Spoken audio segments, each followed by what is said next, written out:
네, 여러분. 우리 오늘 같이 십계명 계속해서 강의 말씀 이어갈 거고요. 하는데 네. 함께 말씀 나누겠습니다. 우리가 1계명의 제목은 관계였어요. 관계. 그래서 하나님과의 우리의 관계. 그래서 그 관계, 하나님께서 우리와 어떤 관계로 말씀을 하고 계시는가, 우리가 하나님과 어떤 관계로 맺어져 있고 하나님은 우리를 어떤 관계로 여기시는가. 두 번째 계명은 태도였죠. 그러면 하나님께서 우리를 사랑하시는 그 관계에서 태도가 어떤 태도인가, 그 사랑의 태도는 우리와 서로 하나님과 서로 어떠해야 하는가, 이렇게 말씀을 좀 한번 나눴습니다. 여러분, 제가 퀴즈를 하나 내려고 하는데, 혹시 이름이 지어지지 않은 사람이나 어떤 동물이나 어떤 물건이 있을까요? 이름이 지어지지 않은 사람이든 동물이든 어떤 물건이든 어떤 것이든 다 좋습니다. 이름이 지어지지 않은 게 있을까요? 우리 호진디. 예? 휴지통? 휴지통이란 이름도 뭔가 사람이 지었지 않았을까요? 나중에 제가 생각을 해봤는데 아무리 쳐도 모르겠더라고요. 그러면 일단 사람들은 기본적으로 스스로 자기 이름을 짓는 경우는 없죠. 그러니까 본래 가지게 되는 이름은 뭐 닉네임이나 호칭 같은 건 붙일 수 있어도 거의 부모님이나 아니면 그 어른들이 지어주시죠. 동물 같은 경우 어떻습니까? 처음에 지어진 뭐 호랑이 뭐 이런 거, 뭐 원어는 아니겠지만 성경에도 보면 아담이 다 이름을 지어줬죠. 우리가 어떤 물건을 개발해요. 카메라라는 이름도 지어지고 아이폰 막 이런 것들 다 이름이 지어지죠. 어떤 존재도 이름이 지어지지 않은 이름은 없습니다. 그렇죠? 저는 부모님께서 이제 남성민이라는 이름을 지어주셨는데 저는 만족해요. 왜냐면 일단 목사님 아들 이름 그 요한, 바울 이런 거 안 넣어주셔서 너무 감사하고 만족스럽고, 제 이름은 어떤 거냐고 제가 어렸을 때 물어봤어요. 아빠, 내 이름은 무슨 뜻이에요? 이래 물어봤더니 아빠가 이렇게 말씀해 주셨어요. 성민이라고 신명기에 나와 있어. 해가지고 신명기를 찾아보니까 성민이란 단어가 있더라고요. 약간 그때부터 약간 가슴이 웅장해지기 시작하더라고요. 와, 역시 내 이름은 성경에 있다. 다르다. 나는 다르다. 어릴 때부터 그런 생각이 있었던 것 같아요. 나는 다르다. 그 뜻이 무엇이었냐면 거룩할 성 백성민 해서 거룩한 백성. 그러니까 하나님 앞에 거룩하게 살아가는 하나님의 백성이라는 의미죠. 저는 이제 제 스스로 제 이제 아티스트명, 활동명을 지을 때 고민을 하다가, 제가 이제 원래 다윗을 좋아했으니까 어렸을 때부터 이제 제가 뭐 다윗을 좋아해서 무언극을 하거나 하면 저는 항상 무조건 제가 다윗을 했어야 됐어요. 교회 집사님이 다른 친구한테 맡겨서 제가 뺏어냈어요. 다윗은 나다. 넌 골리앗 해라. 이러고 제가 쓰러뜨리고 막 이랬거든요. 제가 이제 다윗이라는 인물을 좋아하는데 영어로 이제 데이빗인데 한국에서 너무 데이빗이 흔하니까 안 되겠다 하다가 다비드, 영어권을 쓰는 우리나라에서는 그런 스페니쉬가 적으니까 지었는데, 이제 처음에는 제가 다비드라고 한다 하니까 막 사람들이 놀렸거든요. 야, 네가 무슨 다비드 상이야? 막 이러고, 막 무슨 축구 선수 다비드 비야? 막 이러더니 지금은 이제 잘 어울린다고 칭찬을 해주시는데, 제가 이제 지으면서 제가 생각을 하는 거 뭐냐면, 다윗과 같이 첫 번째로는 하나님을 내가 사랑하는 사람이 되고 싶고, 다윗이 하나님을 사랑한다고 처음으로 고백한 사람이죠, 하나님께. 그리고 또 하나는 하나님 마음에 합한 사람이 내가 되길 원한다라는 의미가 있어요. 그러면 한 번씩 저는 제 이름을 성경에서든 어디 써 있을 때 이렇게 볼 때 한 번씩 문득 떠올라요. 아, 그치, 나는 거룩한 백성으로 살아가야 하는 사람이지. 다비드라고 누가 이제 사람들이 다비드라고 많이 부르는데 또 뭐 다비드 목사님이라고도 하고, 그러다 보면 이런 생각이 들죠. 아, 그치, 난 다윗과 같이 하나님 마음에 합한 자가 되어야지. 이런 생각들이 듭니다. 즉, 그 이름은 그 사람의 존재와 의미를 뜻해요. 제가 이제 아침에 설교 이걸 이제 옷 입으면서 혼잣말을 많이 하고, 특히 아침에 이제 설교하기 전에 혼잣말하면서 계속 설교를 되새겨 보는데, 이제 제가 갑자기 이런 생각이 든 거예요. 만약에 내가 이렇게 표현하면 어떨까라는 생각에 혼자 이렇게 머리를 이렇게 만지면서, 거울을 보면서 사랑하는 여보, 뭐 예를 들어서 수진아, 그럴 때 갑자기 제가 혼자 연습한 건데, 저기 방에서 듣던 제 아내가 뭐라고? 뭐하니? 이렇게 뭐라 하는 거예요. 그러니까 이런 생각이 들었어요. 여러분, 내가 사랑하는 사람이 있는 건 팩트죠. 그렇죠? 내가 사랑하는 사람이 있어요. 근데 그 사람에 있는데 내가 그 사람을 생각하더라도 이름을 잘못 부르면 그거는 그 사람을 부르는 게 아닌 게 돼요. 내가 생각하는 그 존재는 이 사람이라 할지라도 이름만 잘못 불러도 그 사람을 가리키는 게 아니라는 거겠죠. 그렇죠? 제가 많이 범하는 실수. 다행히 우리 교회에서는 이제 다 외웠으니까. 그렇지만 제가 이번에 선교 가서도 엄청 혼났거든요. 이름 또 물어본다고. 이름 선교가 한 이제 5, 6일 됐는데 10번째 물어본다고 소리 듣고 나이는 한 20번 물어본다고 소리를 듣고 뭐 어쩔 수 없죠. 그래서 있는데 이제 예를 들면은 연빈이라는 친구가 있었는데 계속 제가 예빈이라고 부르는 거예요. 예빈아, 미안해. 예빈아 하고 계속.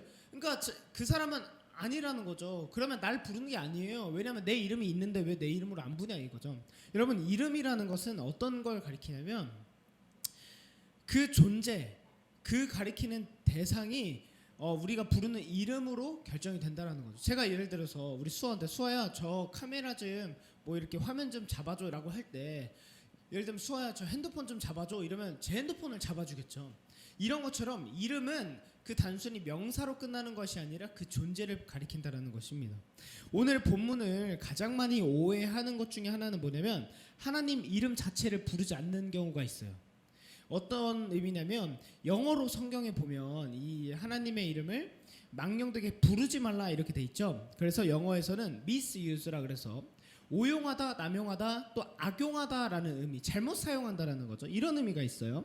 그거 외에는 하나님의 이름을 부르지 말라는 게 아니죠. 근데 우리 유대인들은 이거를 문자적으로 그대로 해석했죠. 그래서 어떻게 했어요? 하나님의 이름을 절대 안 불렀죠. 네, 하나님의 이름을 절대 부르지 않았습니다. 그래서 유대인들은 문자적으로 해석해서 여호와 이름을 부르지 않았어요. 그러면은 우리가 오늘날 부르는 여호와라는 이름, 그리고 이거를 뭐 이제 히브리어로 야훼라고도 하는 이 발음을 어떻게 왔냐라고 하면은 제가 찾아보니 히브리 전통상 그 히브리어로 표기가 돼 있는데 이게 이제 모음은 없어요. 자음만 있는 거예요. 우리나라로 따지면 뭐 이응 히읗 뭐 이렇게만 있는 거예요. 그거를 이제 유대인들이 모음을 붙여가지고 여호와 야훼라고 부르게 된 거예요. 그러니까 사실 하나님의 정확한 이름에 대해서는 우리가 정확하게 알지 못하고 하나님의 정확한 이름에 대해서 그러니까 어떻게 불러야 하는지 정확한 음가는 우리가 알 수 없어요. 이것도 사람이 하나님의 이름이 거룩하시니 우리가 그 하나님의 이름을 모음을 붙여서 야훼, 여호와라고 부르기로 했다라는 것입니다. 그래서 영어로 보면 Y, 뭐 W 뭐 이렇게 돼 있어요. 유대인들은 하나님의 이름을 부르면 안 된다고 생각을 해서 이렇게 왔어요. 그러면 하나님께서 자신의 이름을 성경에 종종 표현하신 걸 여러분 알고 있죠. 출애굽기 3장 13절 14절의 말씀을 보시면 네, 우리 13절 같이 한번 읽어보겠습니다. 시작. 하나님께 아뢰었다. 제가 이스라엘 자손에게 가서 너희 조상의 하나님께서 나를 너희에게 보내셨다라고 말하면 그들이 저에게 그의 이름이 무엇이냐 하고 물을 터인데 제가 그들에게 무엇이라고 대답해야 합니까? 14절 볼게요. 하나님이 모세에게 대답하셨다. 나는 곧 나다.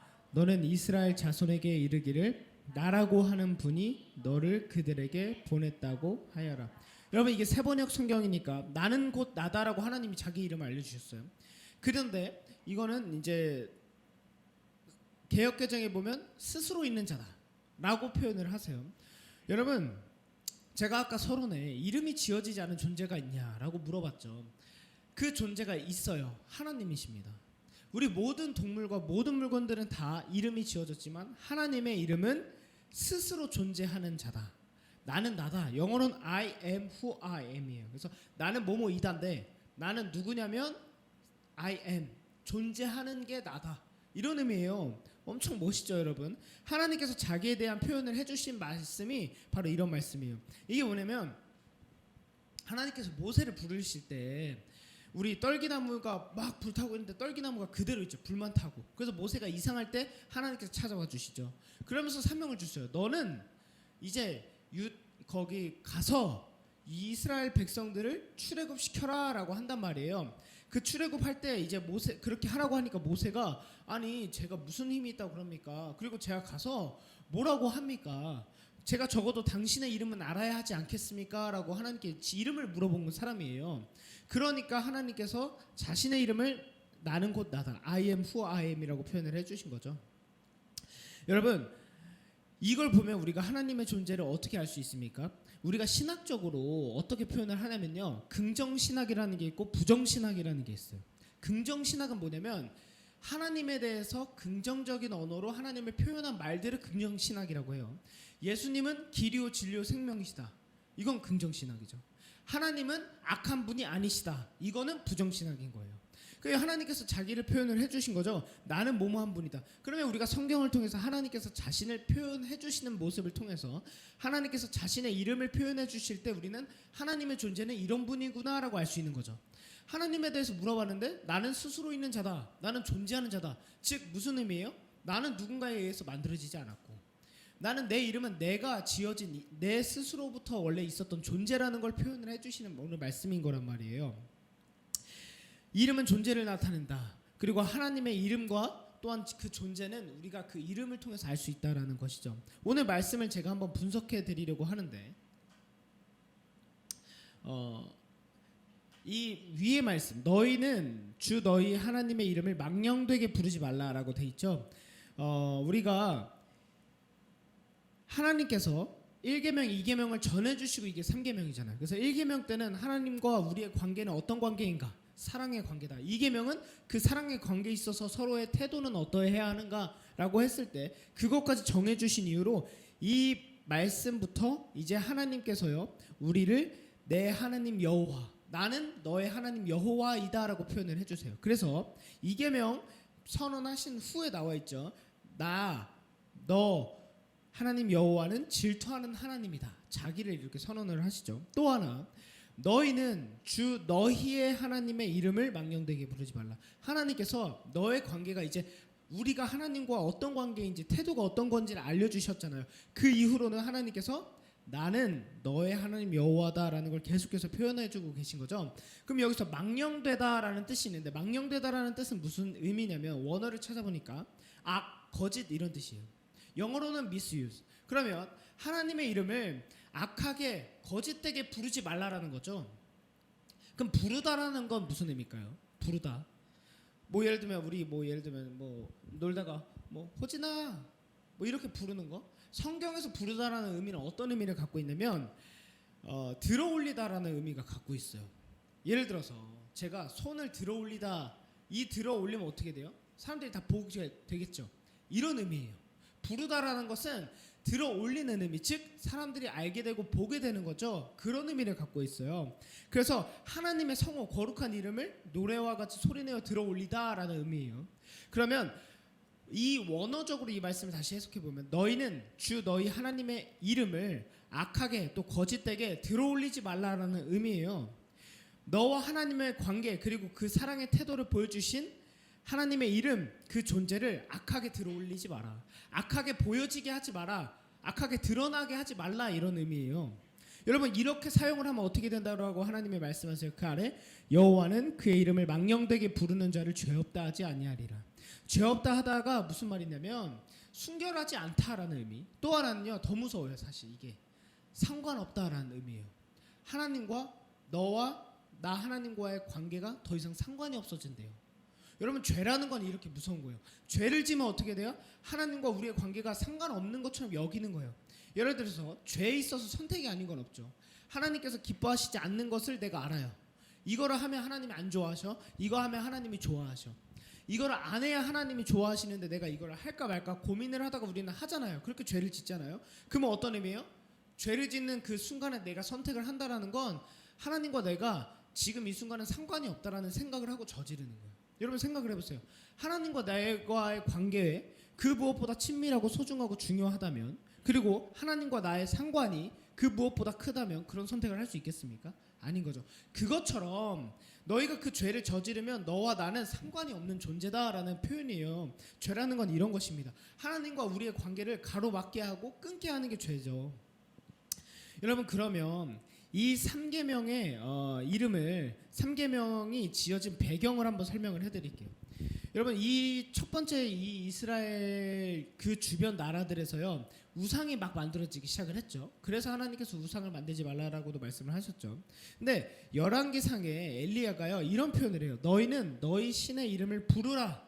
나는 여호와 이름을 부르겠노라. 이게 뭐냐면 엘리야가 이제 하나님의 이름을 가진 엘리야가 이 당시에 그 이제 그들의 신들과 이제 이렇게 속히 우리말로 하면 한판 하는 장면이죠.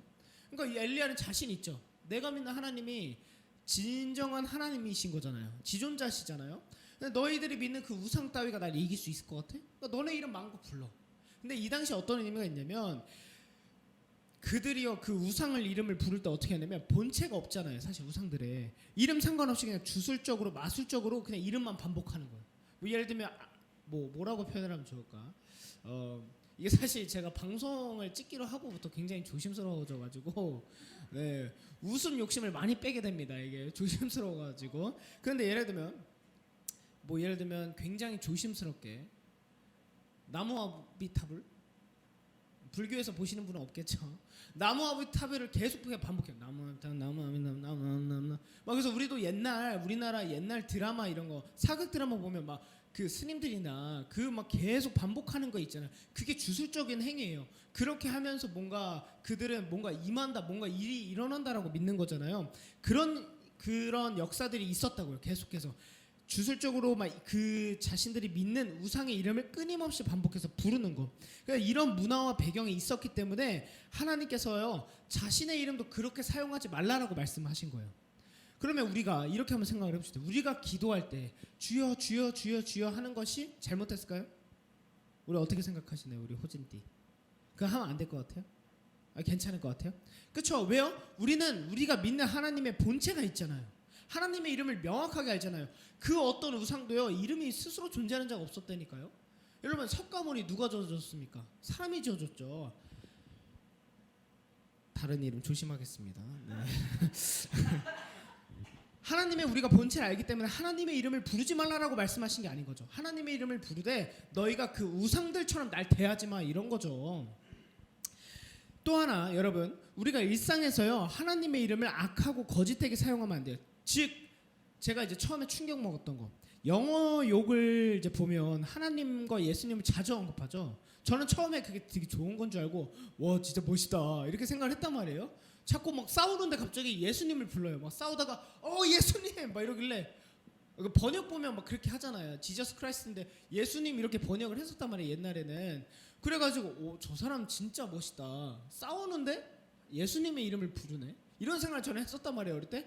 그리고 또 뭐 있습니까? 뭐 God Him 막 이런 거 있잖아요. God Him 뭔지 알죠? 영화에 보면 God Him 막 이렇게 하잖아요. 그거 보면서 쟤네는 화가 나도 하나님의 이름을 난 좋은 건 줄 알았다고.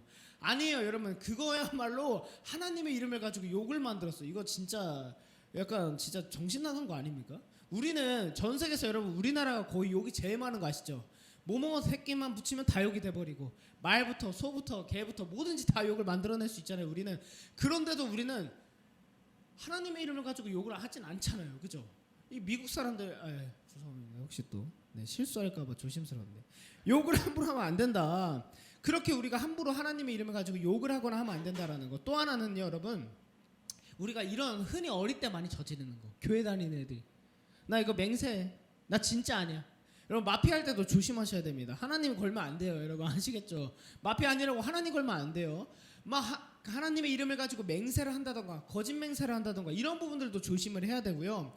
여러분 아무리 내가 힘들고 어려운 일이 있을 때도 하나님을 원망하고자 할 때도 하나님을 욕하거나 하면 안 되겠죠. 여러분 욥이요 고난을 받잖아요. 근데요 욥이요 자녀들이 죽어요. 그러고 나서 욥의 아내가요 어떻게 말을 하냐면 너 남편 욥에게 이렇게 너 지금 하나님 욕하고 하나님의 이름을 욕하고 당장 죽어 이렇게 표현을 해요. 욥이 어떻게 했을까요?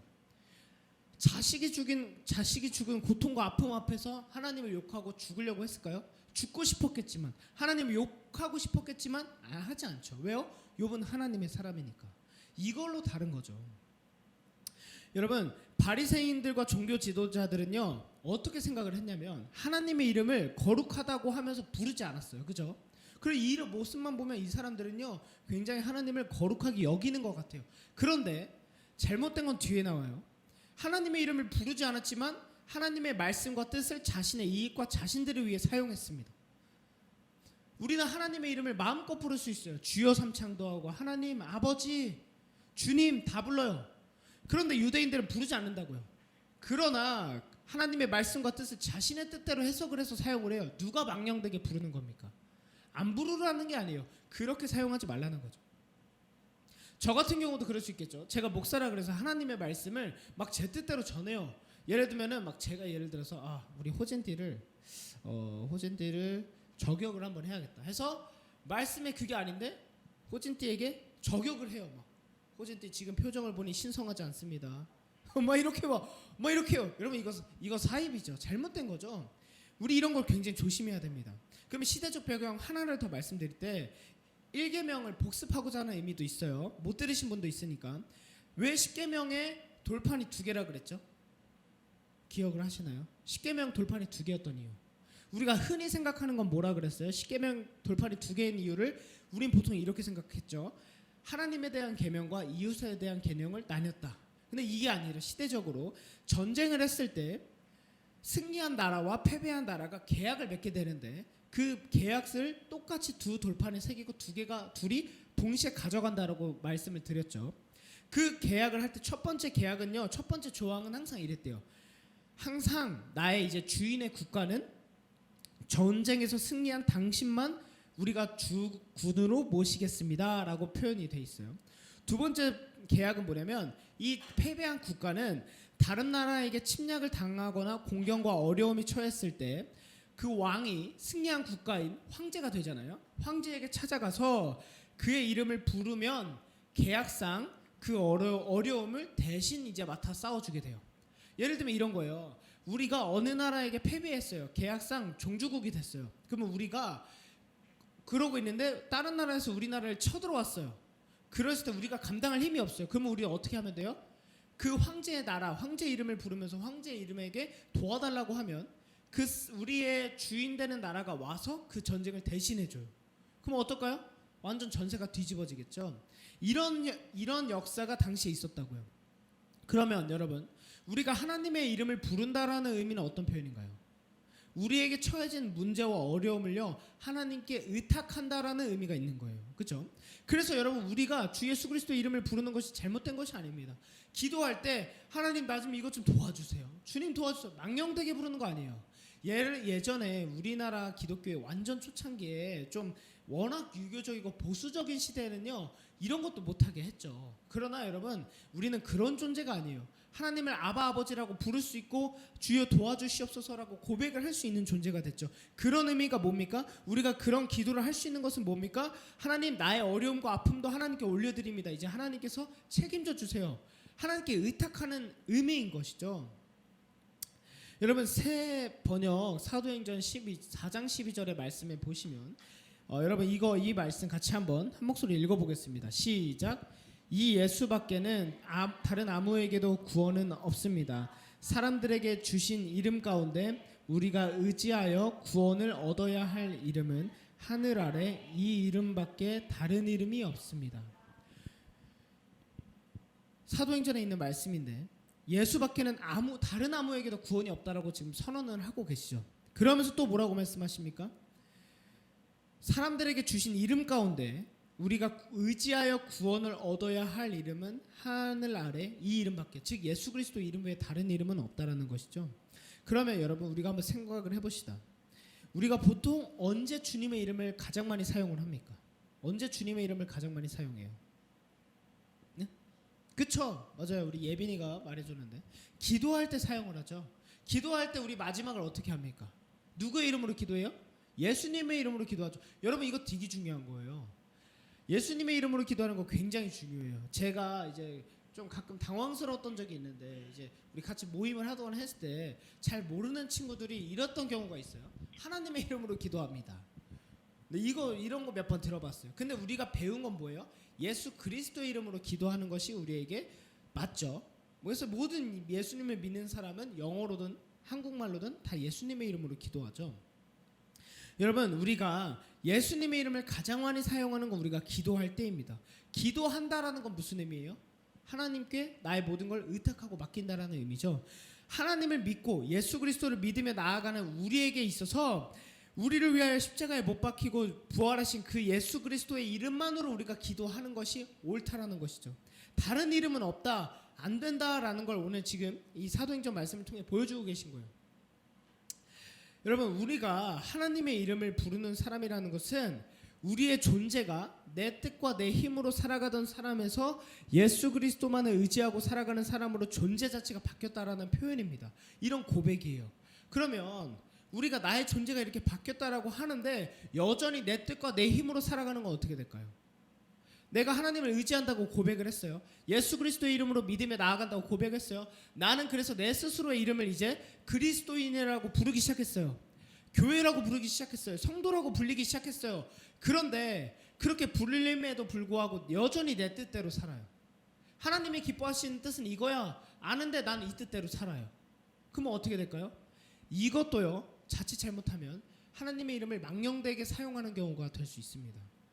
여러분, 우리가 태국에 선교 가니까 선교사님이 뭐라 그러냐면, 지금은 그런 경우는 적지만 예전에 이제 저도 이제 우상에 대한 말씀을 전할 때 이런 경우 말씀드려요. 선교지에 가서 막 불상들 부시고 막 이렇게 해가지고 문제가 되는 경우가 있었다.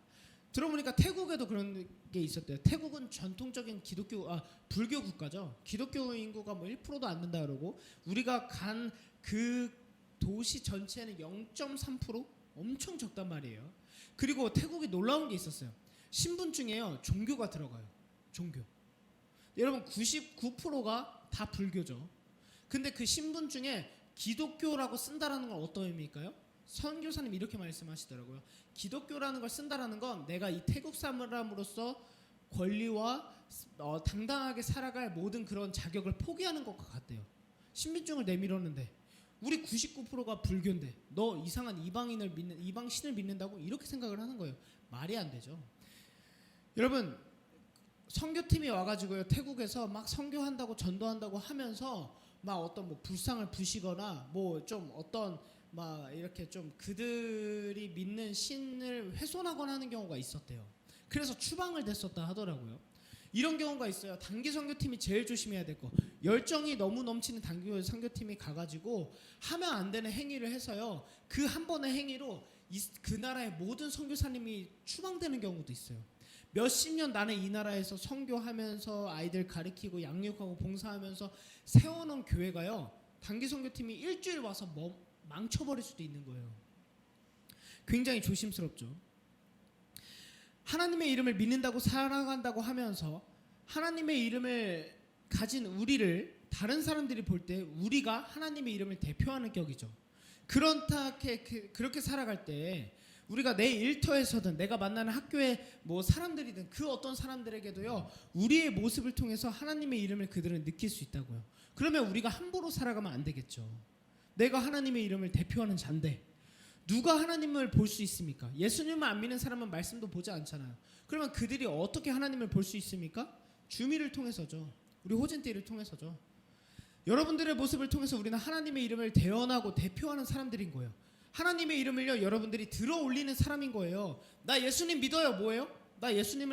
나보다 예수님의 존재가 더 크십니다라는 걸 들어 올리는 거잖아요. 원어처럼. 그렇게 돼 있는데 똑같이 살아간다? 굉장히 하나님의 이름을 망령되게 부르는 거죠.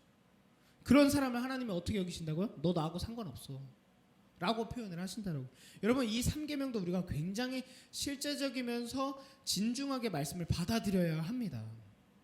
굉장히 조심스럽게 생각을 해야 돼요. 어떤 분이 이러셨대요. 10계명 중에 제일 좀 내가 지킬 수 있을 만한 계명이 3계명이다, 이런 표현을 하셨대요. 왜 그럴까요? 하나님의 이름 잘 이상하게 안 부르면 되는 거 아니냐. 우리의 삶으로 드러나게 되어 있습니다. 우리의 삶으로 하나님의 이름이 온 땅에 선포되게 되어 있습니다. 조심하셔야 되고 우리의 삶의 일상을 날마다 깨어서 조심스럽게 여겨야 합니다. 미국 기독교인은 그런 예수님과 하나님에 들어간 욕을 사용할까요? 안 할까요? 안 합니다. 미국 기독교인이라고 다 술 마실까요? 아닙니다. 누가 그러더라고요. 미국 목사님들이 술 안 마셔? 안 마십니다. 그렇게 함부로 생각을 하시면 안 돼요. 물론 우리나라에도 있어요. 우리나라에도 뭐 저도 막 들리는 소문에 어떤 누가 술 그런 거 들리긴 하지만 그런 부분들에 있어서 다 그런 거 아니죠. 굉장히 조심해야 된다는 것입니다. 예수님의 이름으로 기도한다라는 거, 나의 이름 앞에 그리스도인이라는 이름이 붙여진다라는 것은 뭐예요?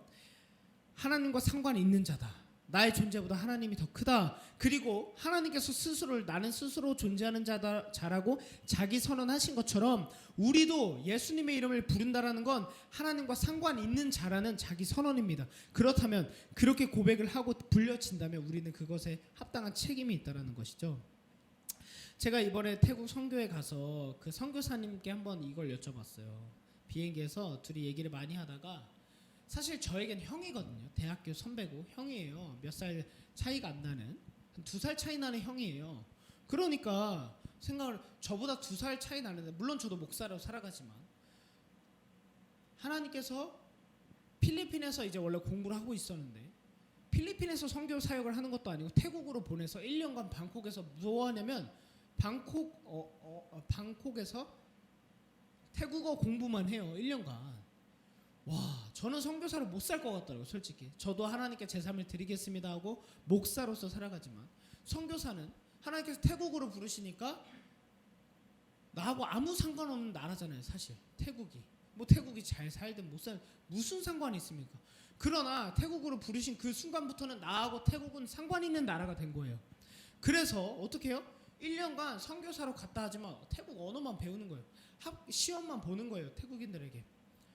근데 그 이제 제 태국 그 나사렛 교단이 국제적인 교단이다 보니까 태국 친구가 있는데 태국 친구가 그러더라고요. 자기가 아는 한국 사람 중에 가장 빨리 태국어를 배웠고 가장 태국어를 잘한대요. 그럼 모래내면 이러더라고요. 그분이, 그 선교사님이, 나는 언어에 굉장히 약하다고, 그래서 영어를 엄청 공부했는데 영어를 잘 못한대요. 그런데 이러더라고요. 근데 나는 태국어만큼은 그 어떤 한국 사람보다 잘하고 싶어, 이러더라고요. 왜냐면 그래야 내가 선교사로서 사역을 잘 할 수 있으니까, 이런 표현을 하더라고요. 근데 제가 가서 현장에 보니까 와, 정말 사역하는 게 쉽지 않더라고요. 어떤 한 지역을 가기 위해서요, 차로 10시간 걸리는 거리를 가요. 저도 이제 이렇게 순회 사역을 하다 보니까 차를 많이 타잖아요, 운전을. 근데 이 선교사님이 보니까 1년 6개월 만에요 5만 몇천 킬로, 6만 가까이를 탔대요. 그거는 우리나라에서 순회 설교 제일 많이 하시는 임땡땡 목사님과 같은 수치거든요. 근데 임땡땡 목사님은 한 달에 40-50번 설교라도 하지, 이분은 설교하러 가는 거 아니에요. 그냥 잠깐 가서 만나려고 6-7시간씩 운전해서 가서 잠깐 보고 오는 거예요. 그렇다고 그들에게 예수님을 전할 수 있습니까? 그것도 아니에요. 함부로 예수님을 전할 수도 없어요. 예수 그리스도 이름을 당당하게 그들에게 선언할 수도 안 돼요. 우선 관계부터 맺어가면서 조금씩 예수님을 전하려고 그렇게 노력하는 거예요. 그런 열정을 보고 하니까 제가 물어봤어요. 형, 선교사로 사는 거 안 힘들어요? 물어봤어요. 그리고 솔직하게 후회 안 해요? 제가 물어봤어요. 근데 이 형이 뭐랬냐면 너무 인자하게 이러더라고요. 나는 후회 안 해. 그러면서 나는 선교사로 살아가는 게 좋아 얘기를 하더라고요. 제가 그 한마디에 다 깨졌어요. 야, 내가 불평불만하고 한국에서 목사로 살아간다고 나름대로 나도 나만의 고충과 어려움이 있겠죠. 저도 그런 것들을 생각하면서 저도 한편으로 힘들다고 생각을 했던 걸 이 선교사님을 보니까 와, 이게 내가 후회하는 게 사치인 거예요. 내가 원망하는 게 사치인 거예요. 정말 쉽지 않은 삶을 살아가고 있어요. 그 태국 땅에서 선교사라고 누가 알아줍니까? 뭐 기독교 국가에서는 선교사로 살아가는 게 조금 더 쉬울 수 있겠지만 그 나라에서 누가 알아줍니까? 뭘 해줍니까? 그렇게 됨으로써 이제 김미르라는 이름 앞에는 이제 선교사라는 이름이 앞에 붙는 거죠. 그러면 어떻게 돼요? 이렇게 살아가는 삶을 통해서 김미르는 선교사라는 이름을 갖게 되는 거죠. 김미르를 보게 되면 아, 선교사가 저런 거구나를 알게 되는 거죠. 김미르라는 사람을 보면서 하나님을 믿고 하나님만을 위해 살겠다는 사람은 저런 사람이구나 느낄 수 있는 것이죠. 그런 것처럼 여러분, 오늘 말씀의 핵심은 이겁니다. 이름은 존재를 뜻한다라는 거예요. 우리가 부모님이 주어주신 이름도 있죠. 그러나 그것보다 더 중요한 우리에게 이름이 있습니까? 있습니다. 뭐냐? 그리스도인이라는, 예수님께서 죽으시고 부활하심으로 자기 피값으로 지어주신 이름인 거예요.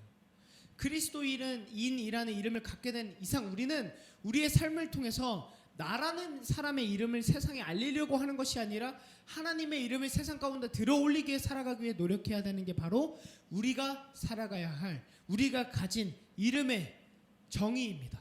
그렇게 살아가야 하는 존재라는 거예요. 우리 예빈이 반주 좀 해주시면 감사하겠습니다.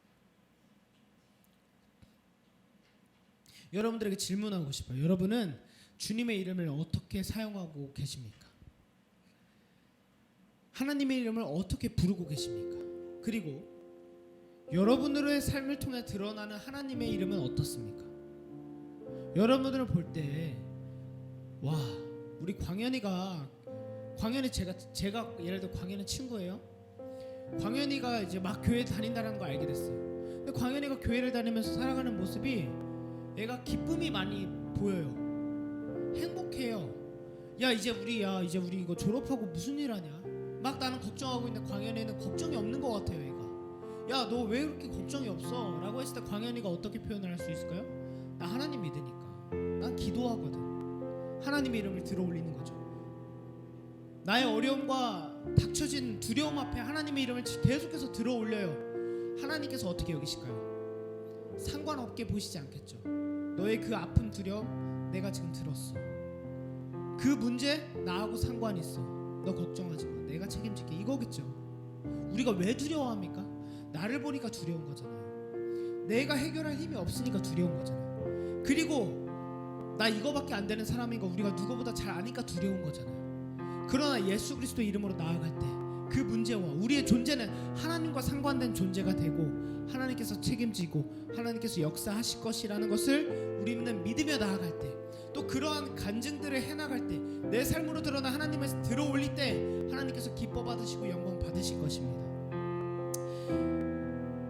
그 어떤 이름도 지어지지 않은 이름은 없지만 하나님의 이름만이 스스로 지어졌고 스스로 존재하신, 즉 지어지지 않은 이름입니다. 이 하나님의 이름과 그 존재가 우리의 주님 되신다라는 걸 여러분 기뻐하셨으면 좋겠어요. 우리가 믿음이 부족하고 연약하고 넘어질 수 있어요. 그러나 하나님의 이름과 하나님의 존재가 나와 상관이 있다라는 거, 내가 예수 그리스도 이름으로 기도할 수 있다라는 거, 우리가 하나님을 믿는 사람이 되어서 다른 우상신들을 이름을 부르면서 막 100번을 절하는 그런 존재가 아니라 예수 그리스도 이름으로 기도하면 하나님께서 들으신다라는 거, 역사해 주신다라는 거, 그것을 우리가 기뻐하고 믿음으로 살아가셨으면 좋겠습니다. 여러분의 삶으로 예수님의 이름을 들어올려 그 영화로운 이름, 우리를 사랑하신 그 하나님 아버지의 이름, 그 사랑을 증거하고 드러내시는 여러분 되기를 간절히 주님의 이름으로 축복하겠습니다. 여러분 이 시간 한번 기도하겠습니다.